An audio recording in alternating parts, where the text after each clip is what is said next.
The night had settled heavy over the plains. The kind of night that swallowed sound and left a man alone with the beat of his own heart. Inside the cabin, the fire crackled low, throwing weak shadows against the rough-hewn walls. The man sat there, his calloused hands resting on his knees, his face hardened by years of sun, wind, and too many graves dug before their time. His name was Thomas Gray. To most folks, he was just another rancher, quiet, stern, and worn down by the work of holding on in a world that seemed determined to tear more from him than it ever gave. But on that night, something changed. A knock, sharp, hurried, desperate, rattled the door. Thomas frowned. Nobody came this far after dark without reason. When he opened the door, the wind rushed in first, cold and biting, and behind it stood a figure he barely recognized as human at first. She was thin, filthy, her wrists bruised from shackles that still clung to her skin. Her dress was nothing but rags, stiff with dirt and dried blood. And her eyes were not begging, not even pleading. They were empty, hollowed out by suffering too deep for words. Behind her, two men loomed, traitors, the kind who moved people as if they were cattle, carrying them in chains from town to town, selling misery for coin. One of them spat into the dirt and grinned. "Found her on the trail," he said. "Half dead. Don't reckon she'll last long. Thought maybe you'd want her, cheap." Thomas's stomach turned. He had seen enough in his life to know what kind of men these were, and he had buried enough of his own pain to feel the weight of this woman's suffering without her saying a single word. The men laughed, calling her useless, offering her for less than the price of a horse. Something inside Thomas snapped. Maybe it was the memory of his wife, who had died years ago, leaving him with only his little girl. Maybe it was the way the woman's bare feet trembled against the frozen ground, or the thin line of her breath that looked ready to fade into nothing. Whatever it was, he couldn't let her be dragged off into the dark again. He reached into his pocket and pulled out the last of his money, just a few dollars.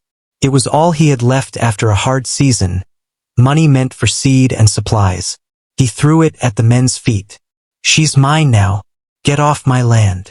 The traders laughed again, but they took the money and left, muttering curses as they disappeared into the night. When the sound of their horses faded, silence returned, broken only by the woman's shallow breathing. Thomas looked down at her. She was trembling, too weak to stand. And then came the small voice that cut him deeper than any knife. His daughter, Sarah, had come out from her room, her hair messy from sleep, her little hand clutching the doorway.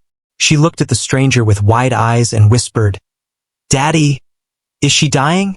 Thomas's throat closed. He didn't know the answer. He only knew that if he turned his back on her now, she surely would. He lifted the woman into his arms. She weighed almost nothing, her body frail like a bundle of sticks. He carried her inside, laying her by the fire. Sarah brought a blanket, wrapping it around the woman with the tender care only a child could give. For hours, Thomas sat awake, feeding her sips of water, wiping the dirt from her face, watching for signs of breath. She did not speak, not even when he unlatched the broken chains from her wrists. But when he placed a clean dress, one of Sarah's mother's old garments, over her thin shoulders, a tear slid down her cheek. She didn't weep, didn't break down. Just one tear, silent, heavy with everything she could not say. The days that followed were hard. She could barely eat at first, her stomach too long starved. Thomas made her broth, soft bread, anything she could keep down. Sarah sat by her side every evening, chattering softly about the ranch, the horses, the sky. Slowly, color returned to the woman's cheeks, though her eyes still carried shadows. When she finally spoke, her voice was cracked, low, like a branch ready to snap. She said her name, or what was left of it. But Thomas saw something in her then, something fragile but unbroken. "No," he said quietly, after she whispered the name forced upon her by those who chained her. "That's not who you are anymore." He gave her another name, one simple, one that meant belonging in his home. He called her Grace. At first, she did not answer to it. But Sarah did. She would tug on the woman's sleeve and say, "Grace, come see," or "Grace, come eat." And in time, the woman lifted her head when she heard it. In time, she began to believe it. The town, however, was not so kind. When Thomas brought Grace with him for supplies, whispers spread. Men spat in the dirt. Women pulled their children close. Some muttered that he was a fool, that she was nothing but trouble, that no decent man would bring such a woman under his roof. But Thomas didn't bend. He had seen the worst of people, and he would not let their poison take root in his home. One evening, a group of men came to his ranch. They stood at his gate, their faces twisted with hate and drink. "You best send her back where she came from," one of them sneered. "She ain't one of us. Folks don't like it." Thomas stepped forward, his rifle resting easy in his hand. His voice was calm, steady as stone. "She's under my roof. My daughter calls her family. That's all that matters. Now you best leave before you regret standing here." The men muttered threats, but they left, their boots crunching against the gravel. Thomas knew they would be back. Hate never died easy. Inside, Grace had heard it all. For the first time since he had brought her in, she spoke more than a few words. "Why?" she asked, her voice trembling. "Why risk so much for me?"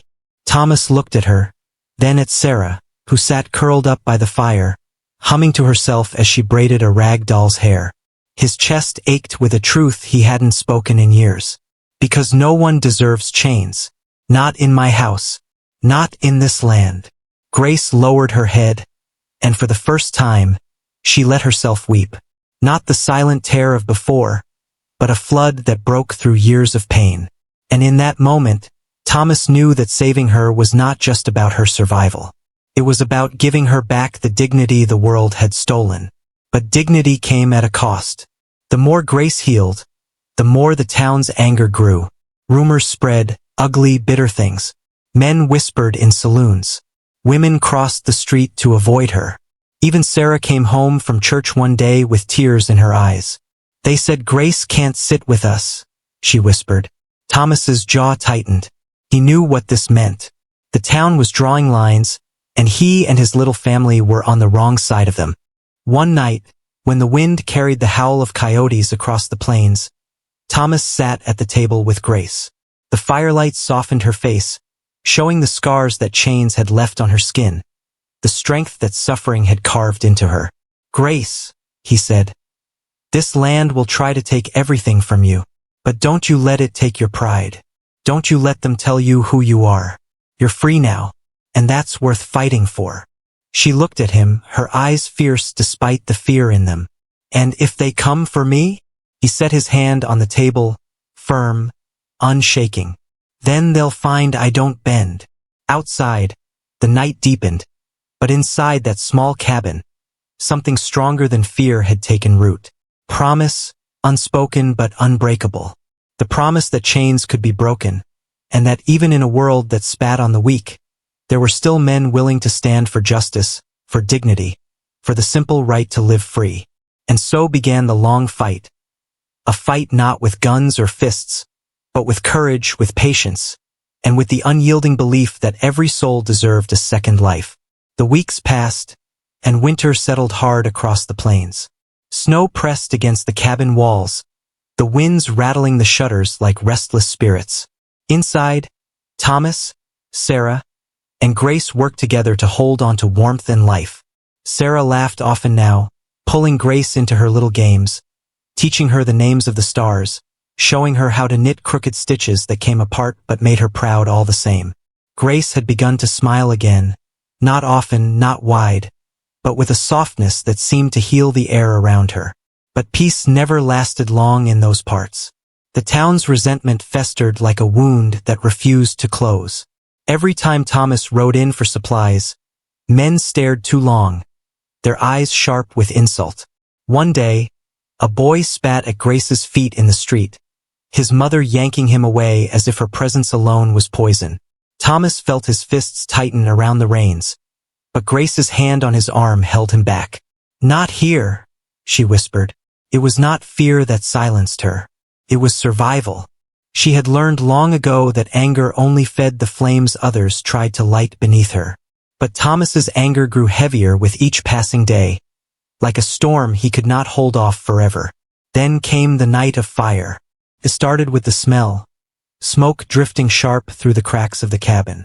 Thomas jolted awake, reaching for his rifle as he rushed to the door. Flames licked at the barn, the orange glow splitting the darkness. He heard the horses screaming inside, thrashing against their stalls. "Stay with Sarah," he barked to Grace. But she was already moving, grabbing buckets, throwing water against the blaze.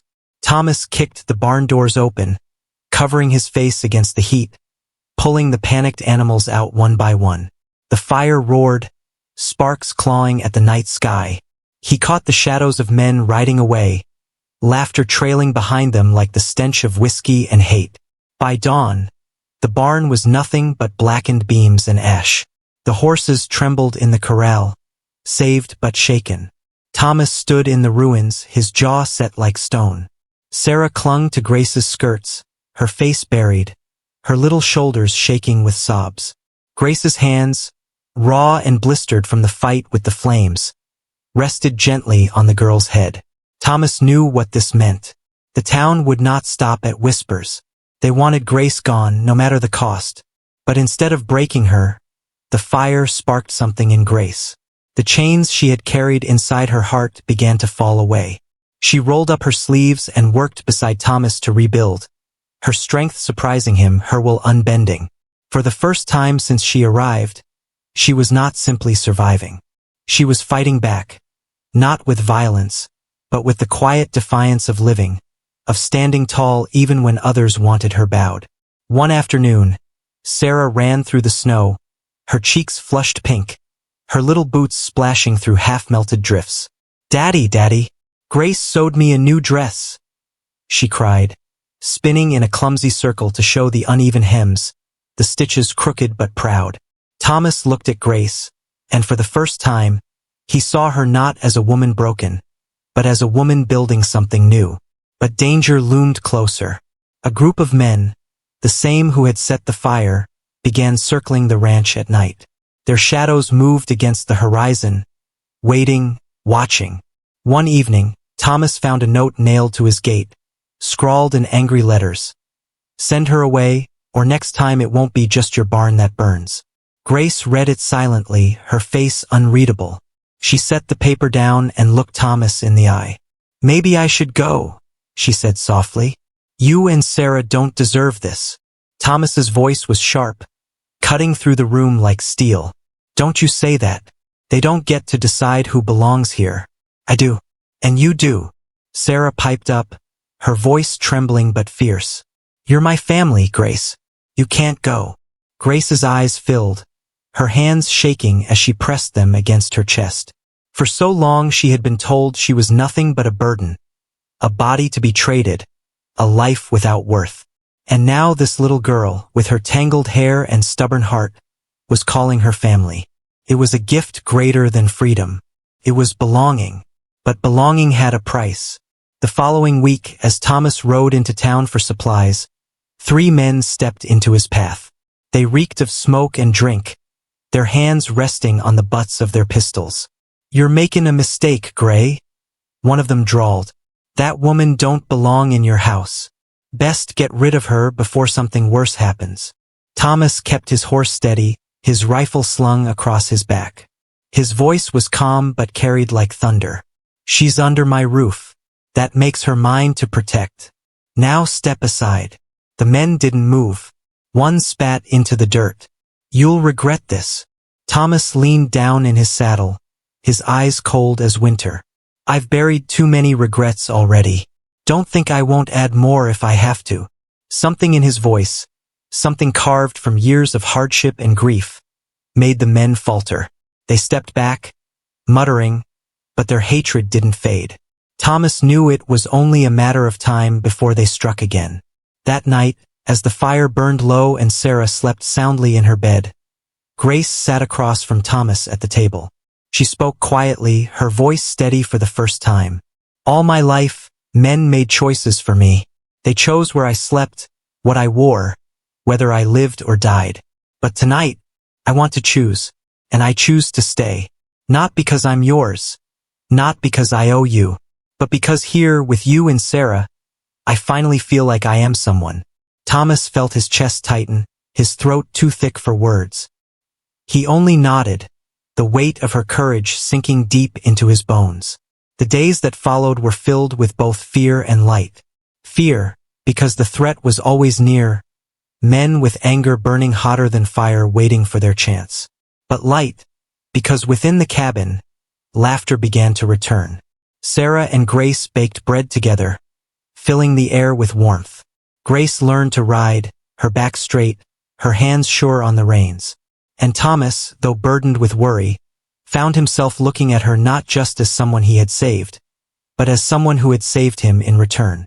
One evening, when the sun bled red across the horizon and the air hummed with the sound of crickets, Sarah crawled onto Grace's lap, her small voice asking, "Will you always stay with us?"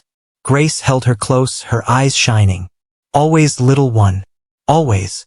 But outside, in the growing dark, shadows gathered again. Men who could not bear to see chains broken.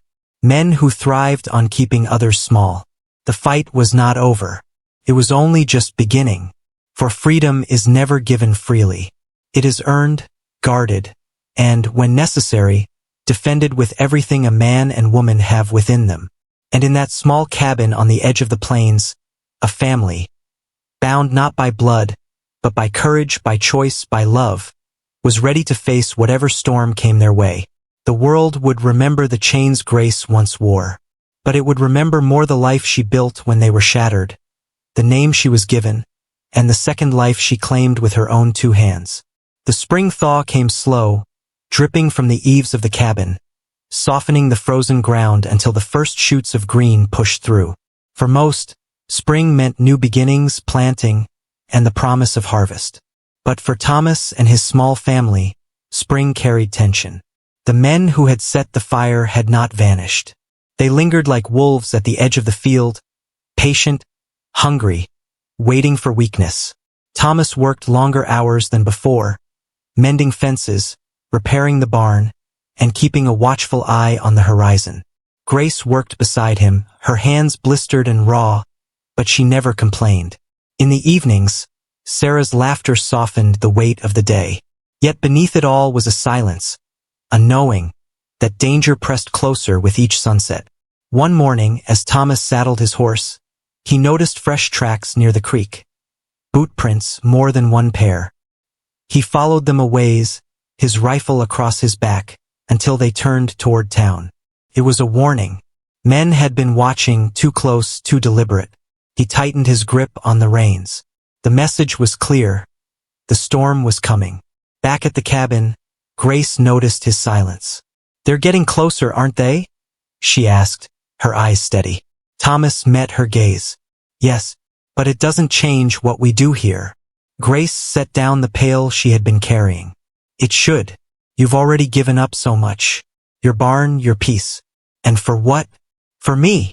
He stepped closer, his voice calm but iron beneath it. "Not for you. For what's right. There's a difference." Her eyes softened, but her shoulders straightened. For the first time, she did not flinch at the thought of being worth protecting. That week, Thomas rode into town to buy seed. As he entered the general store, voices hushed. Men leaned against the counter, their stares sharp as knives. The shopkeeper hesitated before filling his order. When Thomas laid the coins down, one of the men spoke. "Gray, you're making a fool of yourself. That woman's cursed. You keep her, and you'll bring ruin on us all." Thomas didn't look at him. "Then my ruin's my own." The man stepped closer, his breath thick with whiskey. "Don't say we didn't warn you." Thomas turned then, his eyes cold, his voice low. "I bury my warnings 6 feet deep. You want to test it? Be my guest." The store fell silent. No one moved until Thomas gathered his supplies and walked out. But as he mounted his horse, he knew it was not over. The fire had not been enough for them. Their hate demanded more. That night, Grace found him sitting on the porch, his rifle across his knees. The stars burned bright overhead, the coyotes calling from far hills. She sat beside him, her hands folded in her lap. When they come, she said quietly, don't fight for me. Fight for Sarah. She deserves a childhood not filled with fear. Thomas looked at her, his jaw tight. I'll fight for both of you. Don't ask me to choose. Grace held his gaze, then nodded. In her eyes was not fear, but acceptance. She knew what it meant to be hunted, but she also knew what it meant to be chosen, to be worth standing for. And that gave her a strength deeper than chains could ever break. As the days lengthened, the threat grew closer. Sarah came home one afternoon with bruises on her arm, tears streaking her dusty cheeks. The boys at church pushed me, she sobbed. They said Grace is wicked, and anyone who lives with her will burn. Grace knelt before her, holding her close, whispering words Thomas could barely hear. But when Sarah's sobs quieted, Grace lifted her head, her voice trembling but fierce. You listen to me, Sarah. You are not wicked. Love is never wicked. Do you understand? Sarah nodded through her tears, her small hand clutching Grace's dress. Thomas stood in the doorway, rage boiling in his chest. But more than rage, he felt sorrow. Sorrow that the poison of hate had reached even his little girl. He swore then that he would not let it consume their home. The night of reckoning came when the moon was high and the wind carried the smell of rain. Thomas had just settled Sarah into bed when he heard it.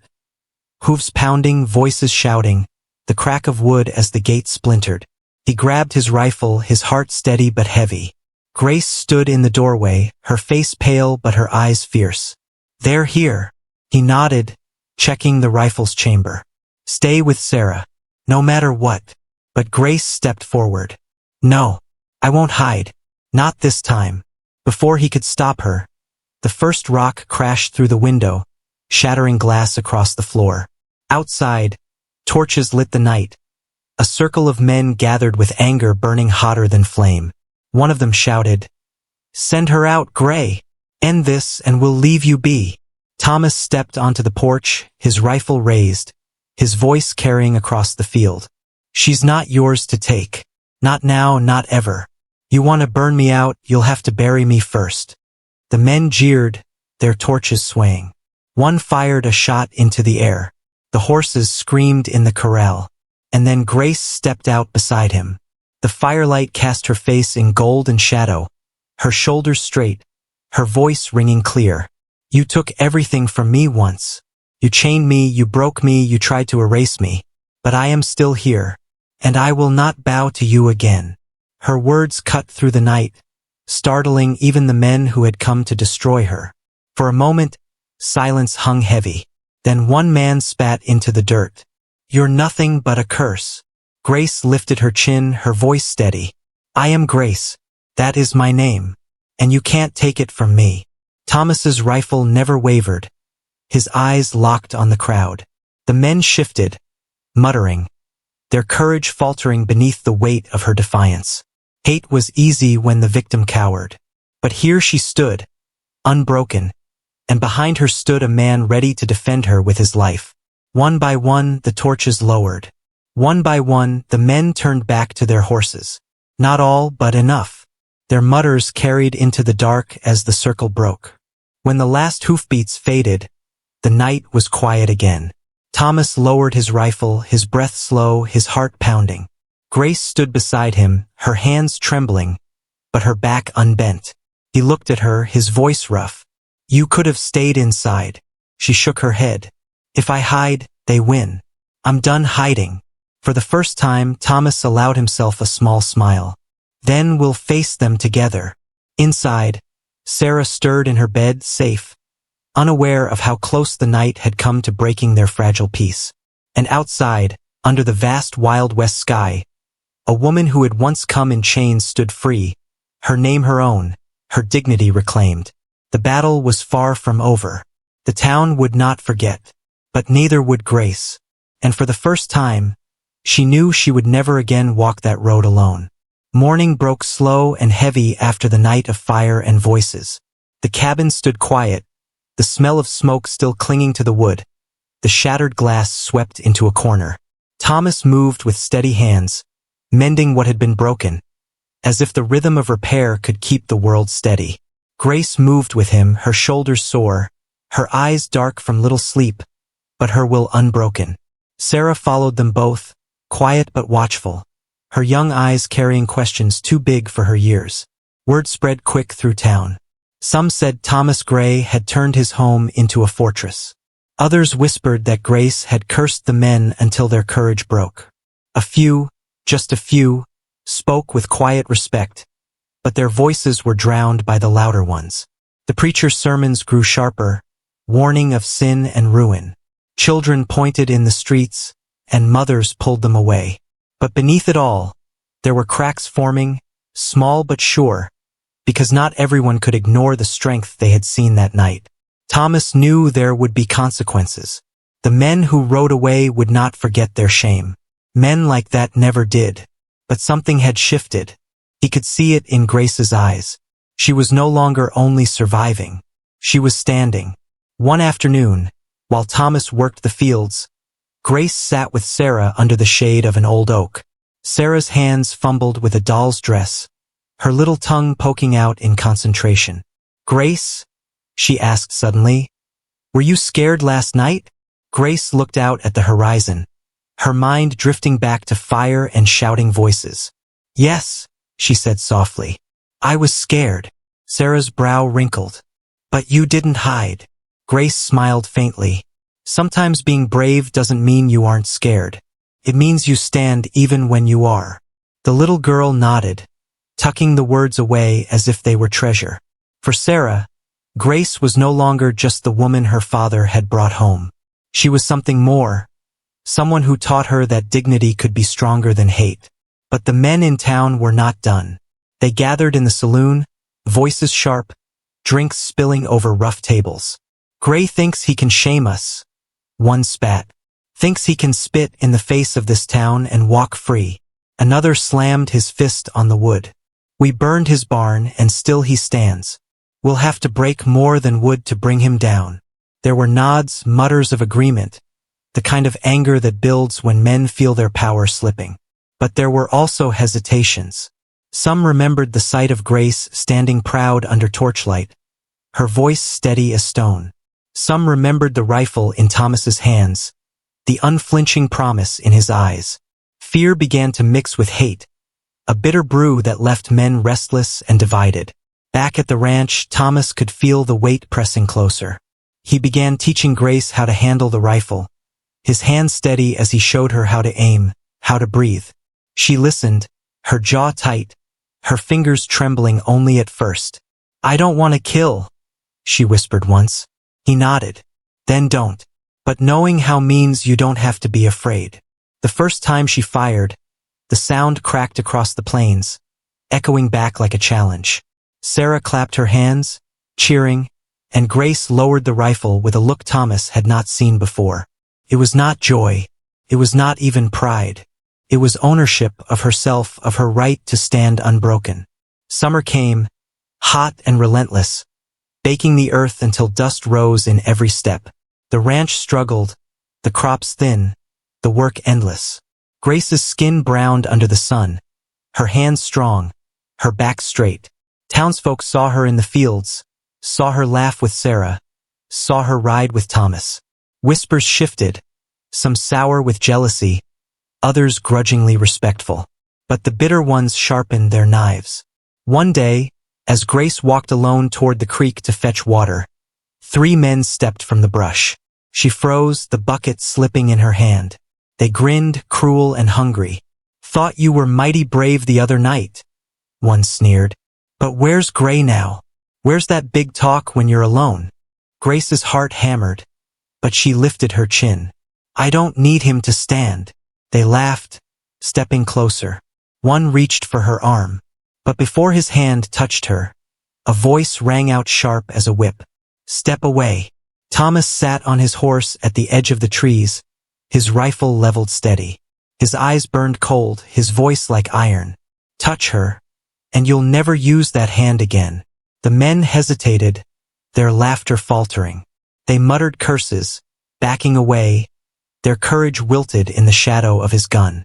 When they were gone, Thomas dismounted, his jaw tight, his hands steady even as his heart raged.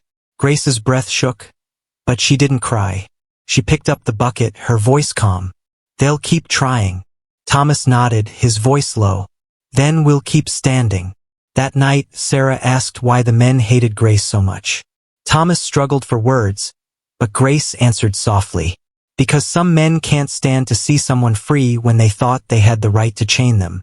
But their hate doesn't change who I am. And it won't change who we are." Her words settled in the small cabin like a vow. Weeks passed, and the town grew restless. The men who hated Thomas and Grace began to lose their grip. Some farmers, tired of fear, began nodding politely when they passed Thomas on the road. A few even tipped their hats to Grace. The change was small, fragile, but it was there. Hate could not choke every root, not forever. One evening, as the sun bled across the horizon, Thomas sat on the porch with Grace. Sarah played in the yard, chasing fireflies, her laughter bright against the gathering dark. Grace's hands rested in her lap, her eyes watching the child. "Do you ever regret it?" she asked quietly. "Buying me, bringing me here." Thomas looked at her, his voice firm. "I didn't buy you. I bought your freedom. The rest, the family, the home, you built that yourself." Her eyes filled, and she looked away, blinking hard. For so long she had carried the weight of being less than human, of being traded like cattle. And now here was a man telling her she had built her own life, her own worth. It was a gift heavier than gold. But peace never lasted long. The men who had tried and failed to break them nursed their wounds with hate. And hate, when it cannot win, turns desperate. One night, as the crickets sang and the stars burned bright, Thomas woke to a sound, soft, careful, wrong. He rose, rifle in hand, and moved to the window. Shadows shifted near the barn, torches low. His breath caught. They had come again. He turned to Grace, who was already awake, her eyes steady. "Take Sarah," he whispered. "Stay low." But she shook her head. "Not this time. I'll stand with you." The torches flared, the barn catching fire again, flames roaring higher. Voices shouted, harsh with drink and rage. Thomas stepped onto the porch, Grace beside him, rifle in his hands, firelight dancing across his face. The men shouted, demanding she be turned out, threatening to burn everything to the ground. Thomas raised his voice, steady as the earth beneath him. "This is my home. She is my family. You want her, you'll go through me." And then Grace stepped forward, her voice carrying over the crackling fire. "You can burn the wood, you can break the glass, but you cannot chain me again. I am not what you made me. I am Grace, and I will not bow." The fire roared, the night alive with fury and courage. The men shifted, some shouting louder, some faltering in the face of her strength. The fight was not yet done. The storm had broken, and what happened next would decide more than one woman's life. It would decide whether dignity could survive in a land that had so often tried to bury it. The barn burned like a torch against the black sky, sparks rising into the night like souls fleeing the flames. Thomas stood firm on the porch, rifle steady in his hands, the firelight casting hard shadows across his face. Grace stood at his side, her jaw set, her eyes bright with defiance. Behind them, Sarah clung to the doorway, her small hands white-knuckled against the frame, watching a world too cruel for her young heart to understand. The men shouted from the edge of the yard, their voices sharp with anger and whiskey. "Turn her out, Gray. She don't belong here. You'll burn with her if you don't." Thomas's voice cut through the roar of the fire, calm but hard as iron. "This is my land, my family. No man tells me who belongs under my roof." There was a murmur among the men. Some shifted nervously, eyes darting to the flames, to the rifle gleaming in Thomas's hands, to the woman who stood tall beside him. Others spat into the dirt, unwilling to bend, their hatred boiling over. One of them stepped forward, a thick-set man with a scar down his cheek. His voice carried over the crackle of burning wood. "She ain't your family. She's filth, Gray. Always will be. You think you can change that with a dress and a name? You're a fool." Grace stepped forward then, her voice ringing steady and strong, stronger than even she knew she had. I wore chains once. I was traded like cattle. I was treated as less than human. But not anymore. I am not filth. I am grace. That is my name, and no man can take it from me again. The men jeered, but their voices cracked against the force of her words. The scarred man snarled, reaching for his pistol. Thomas's rifle shifted, the barrel glinting in the firelight. His voice dropped low, cold. Draw, and you'll never lift that gun again. The night froze in that moment, silence pressing heavy. The scarred man's hand twitched, but he stopped. His hatred boiled, but even hate knew fear when it looked into eyes that would not bend. The barn groaned, collapsing inward as flames devoured the last of its beams. The horses cried from the corral, frightened but alive. Sarah whimpered in the doorway, and Grace turned, her hand reaching back to comfort her. That small gesture, the hand of a woman who had once been nothing more than property, now soothing a child who called her family, was stronger than any gun. It broke something in the air. One of the men muttered, "This ain't worth it." Another spat, turning his horse. The circle thinned, torches dropping into the dirt, boots crunching as men retreated into the night. Not all left, but enough. The scarred man stayed, his hatred too deep to let go. He glared at Thomas, his teeth bared. "This ain't the end, Gray. You'll regret this." Thomas's rifle didn't waver. "The only thing I regret is men like you thinking they own the world." The scarred man cursed, but he turned at last, mounting his horse and riding into the dark. The sound of hooves faded, leaving only the crackle of the dying barn and the pounding of 3 hearts still standing on the porch. Thomas lowered his rifle slowly, his breath steady but heavy. Grace stood beside him, her hands trembling now that the danger had passed. She turned to him, her voice breaking. I thought they'd kill us tonight." He shook his head. "Not while I'm breathing." Sarah ran into Grace's arms then, her little face pressed against her chest. "I was so scared," she whispered. Grace held her close, tears slipping down her cheeks. "So was I, but we're still here. We'll always be here." The night passed slow. The family huddled together inside the cabin as the fire burned itself out. By morning, the barn was nothing but ash. But the house stood, and so did they. News of the standoff spread fast. By the next week, the whole town knew. Some cursed Thomas's name, calling him a fool, a traitor to his own. Others, quietly, began to question what they had been told to hate. They remembered the sight of Grace, standing tall in the firelight, her voice strong as steel. And for the first time, some began to see her not as chains, but as a woman. It was not an easy change. Children still whispered cruel words at Sarah. Men still spat when Thomas rode through town. But there were nods now, too. A loaf of bread left at the cabin door. A bag of seed offered without price. Small things, but they mattered. Grace noticed. She held herself taller, her eyes brighter, her laughter easier. She worked the land with Thomas, teaching Sarah how to plant, how to mend, how to stand strong. She was no longer just surviving. She was building a life. One evening, as the sun set red across the plains, Thomas sat on the porch, his hands resting heavy on his knees. Grace joined him, wiping her hands on her apron.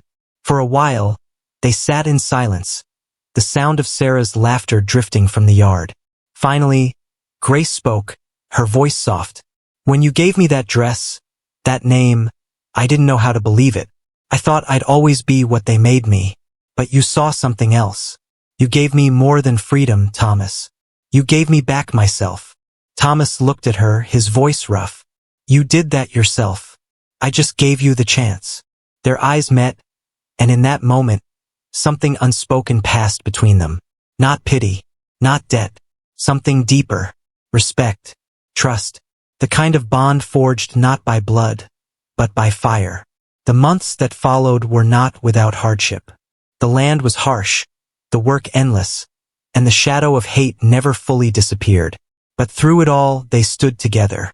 Grace grew strong, Sarah grew fearless, and Thomas found something he had thought long buried, a reason to hope. Years later, Folks would tell the story of Thomas Gray and the woman called Grace. Some told it with anger, some with respect, but none could deny it. She had come in chains, but she had stood free. She had been called filth, but she had claimed her name. And in a world that had tried to break her, she had built a second life, not just for herself, but for the family that chose her and the land that could never again hold her in chains. On quiet nights, when the stars burned bright and the wind carried the sound of coyotes across the plains, Sarah would crawl into Grace's lap and whisper, "You'll always stay with us, won't you?" And Grace, with her heart steady and her hands strong, would answer the same way every time. "Always, little one. Always." And she did. Because sometimes, in the hardest land, under the harshest sky, dignity and love take root where no one thought they could. And once they take root, not even fire, nor hate, nor chains can ever tear them out again. The smoke still lingered long after the barn had burned to the ground. It hung low in the morning air, clinging to the clothes on their backs, seeping into the cracks of the cabin, leaving its bitter taste in every breath. The yard looked empty now, hollow where the barn once stood, the ground blackened and broken. Yet Thomas, Grace, and little Sarah stood together, the three of them shoulder to shoulder, alive. Thomas's hands were blistered from pulling at the barn doors until the flames drove him back. His shirt was torn, his face streaked with soot, but his eyes held steady. Grace had not left Sarah's side all night, cradling the child even as she shook from exhaustion. When dawn broke, she stood with her arm around Sarah's small shoulders, both of them looking to the ashes. Sarah tugged on Grace's dress and whispered, "Daddy, is she dying?" The words came out soft, fragile, but they cut deep. Thomas froze. He turned to see the girl staring at Grace, her lip trembling, her young mind trying to make sense of the violence she'd seen. Grace knelt down slowly, her hands resting on Sarah's arms. "No, child," she whispered. Her voice cracked but did not break. "I'm not dying. I'm living. For the first time in my life, I am living." Sarah blinked, her small brow furrowed. "But they hurt you. They burned our barn because of you." Grace swallowed hard. "They burned it because they don't understand. People fear what they cannot control. They hate what they refuse to see as human. But you see me. That's what matters." The little girl nodded, wrapping her arms around Grace's neck, clinging to her like a lifeline. And in that embrace something shifted. It was no longer about survival. It was about belonging. Thomas stood back, watching them. His heart felt heavy but full, like a man carrying a burden he had chosen willingly. He knew more storms would come. Men with guns, whispers in town, neighbors who wouldn't forgive. But he also knew he'd never stand down. Not for them. Not when Grace and Sarah needed him to stand tall. Later that morning, Thomas hitched the wagon. "We'll ride into town," he said. "Need to see if Miller's got spare timber. We'll start rebuilding." Grace hesitated. "After last night, you'd walk in there with me?" Thomas looked at her square. "I'd walk in there with you every day if I had to. Let them talk. Let them spit. Doesn't change who we are." The ride into town was silent but thick with tension. Grace sat upright, her back straight. Sarah nestled between them. Folks on Main Street stopped what they were doing when the wagon rolled through. Some crossed their arms, some whispered, others looked away. The burned smell clung to Thomas's shirt, a warning of what hate had done the night before. When he stopped outside Miller's store, the silence stretched thin. Miller himself came out, wiping his hands on a rag, his eyes moving from Thomas to Grace, then down to Sarah. For a moment, the old man said nothing. Then he gave a slow nod. "Gray," he said simply. "Heard about the trouble. You'll need timber." Thomas's jaw tightened. "Aye." Miller stepped aside, motioning to the back. "Take what you need. Pay me when the land's kind enough to give back." The words struck Thomas like a blessing. Grace's eyes filled, though she quickly looked away. Not all men were poison. Some still remembered decency. As they loaded the timber, a few townsfolk gathered, murmuring, A woman carrying a loaf of bread crossed the street and quietly placed it in Grace's hands without a word. Grace's lips parted in shock, her fingers trembling around the gift. The woman gave her a small nod, then hurried off, face flushed. It was not much, but it was something. That night, when they returned home, Thomas set the timber down beside the ashes of the barn. "We'll build it stronger," he said. "Higher. No fire will take it down easy next time." Grace touched the charred ground, then stood tall. "I'll help you. My hands are yours in this." Day after day they worked. The sun beat down, the wind whipped hard, but together they raised new beams, hammered nails, and lifted walls. Sarah carried small buckets of water, her laughter breaking through the strain. And each night, when they sat by the fire in the cabin, they were bone-tired but proud. The memory of the mob still haunted them. Sometimes Grace woke with a start, hearing phantom shouts, feeling heat against her skin. Sometimes Sarah cried in her sleep, whispering, "Don't let them take Mama." And sometimes Thomas sat awake long after they'd gone to bed, rifle across his lap, watching the tree line for shadows. But with each passing week, life began to stitch itself back together.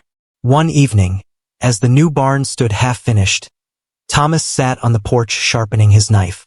Grace stepped out, wiping flour from her hands. She leaned on the post, watching him. "You lost much that night," she said softly. "Your barn. Your peace." Thomas shook his head. "Barns can be built again. Peace comes and goes. What matters is what stays." Grace tilted her head. "And what stayed?" He looked at her then, the twilight catching her face, the strength in her eyes. "You, Sarah. Us." Her breath caught. For so long, she had lived waiting for everything to be taken. Her name, her dignity, her chance to love.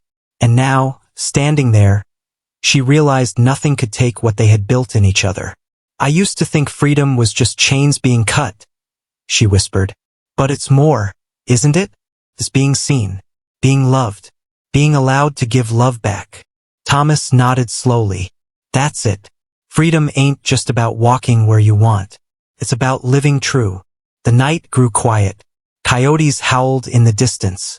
Sarah's laughter echoed from inside, chasing shadows away. And for the first time since the barn had burned, Grace felt steady. She had come in chains, but now she stood in a dress Thomas had given her, with a name she had chosen to claim, and a life she was building one day at a time. She was Grace, and she would never again be anything less. The seasons turned, and with them the land changed. The ash where the barn once stood grew green again, grass pushing through the blackened earth as though the ground itself refused to remember the hate that had tried to scar it. The new barn rose taller and stronger, built by hands that had learned to endure fire and fight back against fear. Years passed. The whispers in town never fully died, but they grew softer, replaced slowly by nods, by cautious words, by the quiet acknowledgement that Thomas and Grace would not bend to any man's scorn. They were building something no fire, no mob could ever burn away. Sarah grew under their care like wildflowers blooming in stone. She was bold and curious, her laughter carrying across the fields.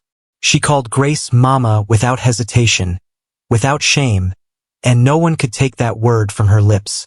Grace poured herself into raising the girl, teaching her to read, to plant, to mend, but most of all, to see people for who they were and not for what chains once tried to name them. Grace herself blossomed too. She wore her dresses not as symbols of someone else's gift, but as her own claim to dignity. When she walked through town, she no longer lowered her eyes. She carried her head high, and though some still turned away, others began to follow her example. There were trials still. There always would be. There were nights when shadows moved at the edge of their land. Reminders that hate does not vanish, only waits for its chance. There were men who never forgave Thomas for standing with her, who spat his name with venom. But there were also friends who came quietly, offering a hand, a word, a prayer. Time proved stronger than fury. One evening, as the sun sank low and painted the sky in gold and blood-red streaks, Thomas and Grace sat on the porch, their hair touched with silver now, their hands calloused but steady. Sarah, nearly grown, worked in the yard, humming as she carried water to the animals. Grace watched her with soft eyes. "She doesn't remember the chains," she said quietly. "She only remembers the fire and the way we stood together." Thomas nodded. "That's how it should be. A child ought to grow up knowing courage, not fear." Grace leaned against him, her voice filled with something deeper than words. "When you gave me a dress, I thought you were giving me kindness. When you gave me a name, I thought you were giving me shelter. But what you really gave me, Thomas, was a life. You gave me a chance to be more than what they tried to make of me. And I'll carry that until my last breath." Thomas looked at her, the lines on his face deep but his eyes gentle. "No, Grace, you gave that to yourself. I only stood beside you. You built this life with your own hands. You carved it out of fire and ash." The night settled around them, warm and still. Sarah's laughter floated through the air, carrying the promise of a future free from chains, free from fear. And in that moment, Thomas and Grace knew that what they had fought for, what they had lost and rebuilt, would last longer than either of them. She had come in chains. She had been called nothing, treated as less than dust. But in the end, she walked in freedom, bearing her name, her dignity, and her love. She was Grace, and no man, no fire, no hatred could ever take that from her again. And so the story lingered, told in whispers across the plains, in town squares, in quiet homes. The story of a woman who was given not just freedom but a second life. A story of a man who stood against the tide, a child who chose love over fear, and a family that proved dignity cannot be chained. Because in the end, the fire burned out, the hate faded, but Grace remained. Alive, belonging, unbroken.